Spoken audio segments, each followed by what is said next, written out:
Good morning. We are reading Jake the Drake Know It All, Chapter 3 The Rules. If you remember right, we have left off with Jake thinking about how he is going to win the science fair and compete against Kevin and Marcia. Chapter 3 The Rules. After the assembly about the science fair, our classroom was noisy. Mrs. Snavin came in and said, "Everyone, please sit in your chairs. I have something to give you."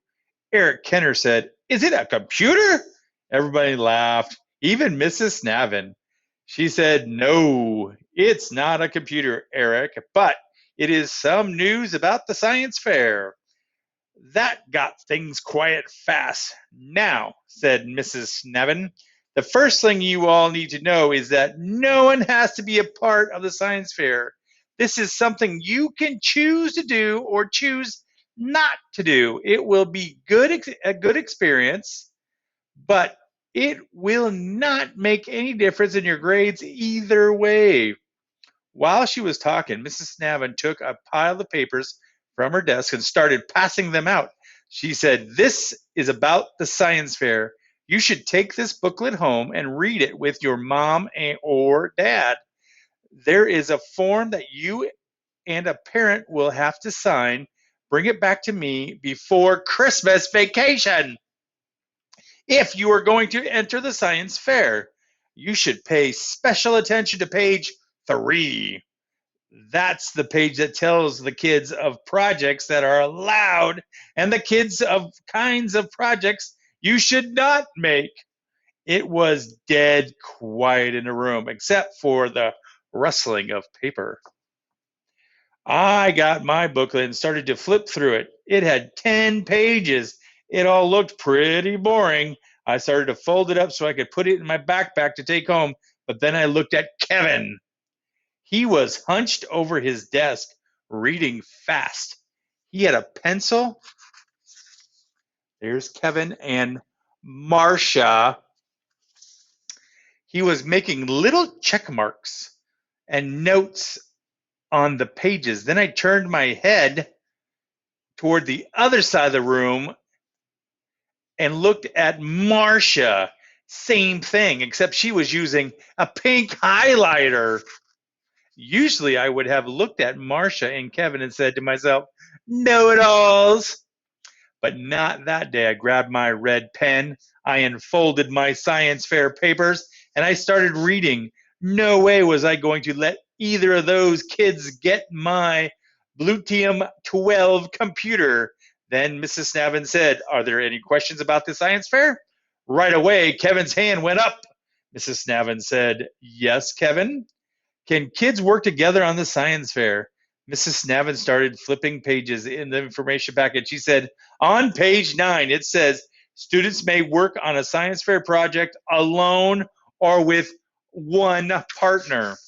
Then I put my hand up. "Mrs. Snavin," and Mrs. Snavin nodded to me and said, "But what if 2 kids make a project and it wins first prize?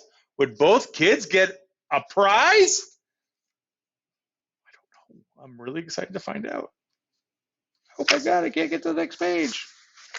Mrs. Snavin flipped over some pages. Then she said, "On page 6, it says only one grand prize will be awarded for the winning project in grade 3, grade 4, and grade 5. So the answer is no, Jake. If a team won first place, I guess they would have to figure out how to share the prize or split it up some way." So that was that. I had to work by myself. No way was I going to split my new computer with anybody else. Mrs. Snavin said, "Any other questions?" 2 more kids put their hands up: Pete Morris and Marcia. Marcia got called on first. Whenever Marcia talked, everything sounded like a question. She said, "On page 7, well, it says I have to get my project idea approved before I start working on it. Well, what if I want to start working on it today, like after school today and tonight?" Mrs. Snavin smiled. I think you'd better wait until you talk to your mom or dad before you begin, Marcia. And don't worry, there'll be plenty of time. You see that, how Mrs. Snavin said there will be plenty of time, and how she said, don't worry. That's because Mrs. Snavin didn't get it. She didn't understand how know it alls have to get the right answer, or about how they always have to be first, or how they always worry. Pete Morris still had his hand up, so Mrs. Snavin called on him. Pete's a science kid. He knows everything of every kind of bug there is, even their fancy names and which bug is related to which other bug and what they eat and how long they live. Pete's really smart. Pete said, I think insects would be a good science fair project because I have a lot of different bugs. Bugs are my hobby, and rocks too, and also worms and plants, and sometimes different kinds of monkeys. So, is it okay to have your science fair project and your hobby to be the same thing? Mrs. Navin said, that's a good question, Pete. And the answer is yes. But I still think you all need to talk to your moms or dads, and they can help you decide what's best for you to do. Now, that's all the time we have today for this. That's all the time we have for this today. Then it was quiet reading time. So we all put the science fair stuff away and got out our library books, except I didn't. And neither did Marcia. She put the science fair papers down on her lap where she could keep reading them. And I didn't even bother to look over at Kevin. I knew he was still thinking about the science fair too. And me, I kept the papers on my desk. That way I could look down at them under my library book.